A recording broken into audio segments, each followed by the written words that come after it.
नमस्कार, मैं हूं रजनीकांत रावल।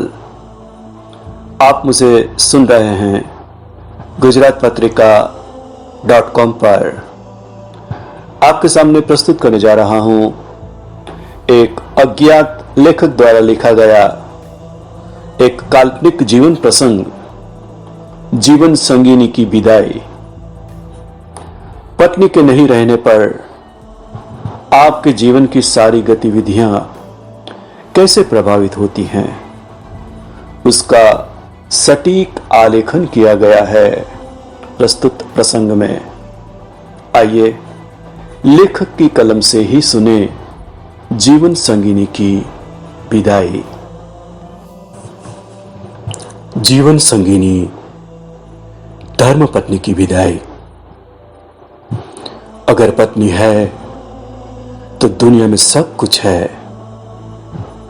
राजा की तरह जीने और आज दुनिया में अपना सिर ऊंचा रखने के लिए अपनी पत्नी का शुक्रिया अदा कीजिए। आपकी सुविधा असुविधा, आपके बिना कारण के क्रोध को वो संभालती है। तुम्हारे सुख से सुखी है और तुम्हारे दुख से दुखी है। आप रविवार को देर से बिस्तर पर रहते हैं, लेकिन इसका कोई रविवार या त्योहार नहीं होता है। चाय लाओ, पानी लाओ, खाना लाओ, ये ऐसा है और वो ऐसा है, कब अकल आएगी तुम्हें, ऐसे ताने मारते हैं। उसके पास बुद्धि है और केवल उसी के कारण तो आप जीवित हैं, वरना दुनिया में आपको कोई भी नहीं पूछेगा। अब जरा इस स्थिति की सिर्फ कल्पना करें। एक दिन पत्नी अचानक रात को गुजर जाती है। घर में रोने की आवाज आ रही है। पत्नी का अंतिम दर्शन चल रहा था। उस वक्त पत्नी की आत्मा जाते जाते जो कह रही है उसका वर्णन। मैं अभी जा रही हूं, अब फिर कभी नहीं मिलेंगे, तो मैं जा रही हूं।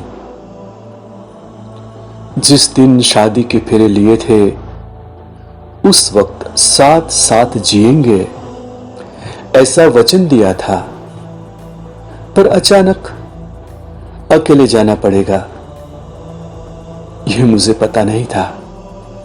मुझे जाने दो। अपने आंगन में अपना शरीर छोड़कर जा रही हूं। बहुत दर्द हो रहा है मुझे, लेकिन मैं मजबूर हूं। अब मुझे जाना ही पड़ेगा। मेरा मन नहीं मान रहा है। अब मैं कुछ नहीं कर सकती। बस मुझे जाने दो। बेटा और बहू रो रहे हैं, देखो। मैं ऐसा नहीं देख सकती और उनको दिलासा भी नहीं दे सकती हूं। वो पोता देखो, बा बा कर कर रो रहा है। उसे जरा शांत करो। बिल्कुल ध्यान नहीं दे रहे हैं आप। हाँ, और आप भी मन मजबूत रखना। बिल्कुल ढीले नहीं होना। मैं जा रही हूं। अभी बेटी ससुराल से आएगी और मेरा मृत शरीर देखकर बहुत रोएगी। तब उसे संभालना और शांत करना। और आप भी बिल्कुल नहीं रोना। हाँ? मुझे जाना होगा। जिसका जन्म हुआ है उसकी मृत्यु निश्चित है। जो भी इस दुनिया में आया है वो यहां से ऊपर ही तो गया है। धीरे धीरे मुझे भूल जाना। मुझे बहुत याद नहीं करना और इस जीवन में फिर से काम में डूब जाना। अब मेरे बिना जीवन जीने की आदत जल्दी से डाल देना। मैं तो जा रही हूं। आपने इस जीवन में मेरा कहा कभी नहीं माना है। देखो, अब जीत छोड़कर व्यवहार में विनम्र रहना। आपको अकेला छोड़कर जाते मुझे बहुत चिंता हो रही है, लेकिन मैं मजबूर हूं, मुझे जाना होगा। आपको बीपी और डायबिटीज है, गलती से भी मीठा नहीं खाना, अन्यथा परेशानी होगी। सुबह उठते ही दवा लेना न भूलना। चाय अगर आपको देर से मिलती है तो बहू पर गुस्सा न करना। अब मैं नहीं हूं यह समझकर जीना सीख लेना। मैं तो जा रही हूं। बेटा और बहू कुछ बोले तो चुपचाप सब सुन लेना। हाँ, कभी गुस्सा नहीं करना, हमेशा मुस्कुराते रहना, कभी उदास नहीं होना। हाँ, अपने बेटे के साथ खेलना, अपने दोस्तों के साथ समय बिताना और थोड़ा धार्मिक जीवन जिए ताकि जीवन को संयमित किया जा सके। अगर मेरी याद आए तो चुपचाप रो लेना, लेकिन कभी कमजोर नहीं होना। मैं तो चली जा रही हूं। मेरा टॉवेल कहां है, मेरी चाबी कहां है, ऐसे चिल्लाना नहीं। सब कुछ ध्यान से रखने और याद रखने की आदत डाल देना। सुबह और शाम नियमित रूप से दवा ले लेना।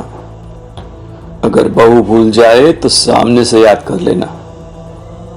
जो भी खाने को मिले प्यार से खा लेना और गुस्सा नहीं करना।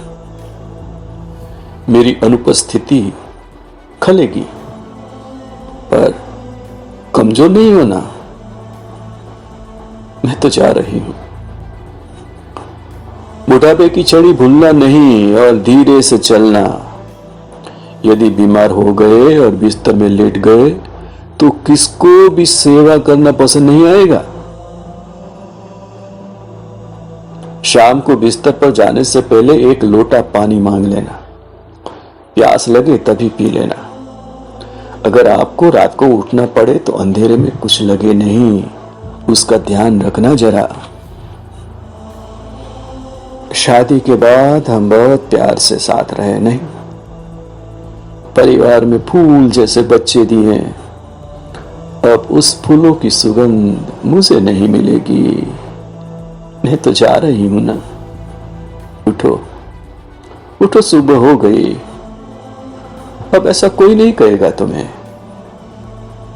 अब अपने आप उठने की आदत डाल देना, किसी की प्रतीक्षा नहीं करना। और हां, एक बात तुमसे छिपाई है, उसे माफ कर देना। आपको बिना बताए बाजू की पोस्ट ऑफिस में बचत खाता खुलवाकर 14 लाख रुपए जमा किए हैं मैंने। मेरी दादी ने सिखाया था, एक एक रुपया जमा करके कोने में रख दिया। इसमें से 5-5 लाख बहू और बेटी को देना और अपने खाते में 4 लाख रखना अपने लिए। मैं तो जा रही हूं। भगवान की भक्ति और पूजा करना भूलना नहीं। अब फिर कभी नहीं मिलेंगे हम। मुझसे कोई भी गलती हुई हो तो मुझे माफ कर देना, मुझे माफ कर देना। मुझे अब जाना पड़ेगा। मुझे जाने दो, मुझे जाने दो। अस्तु।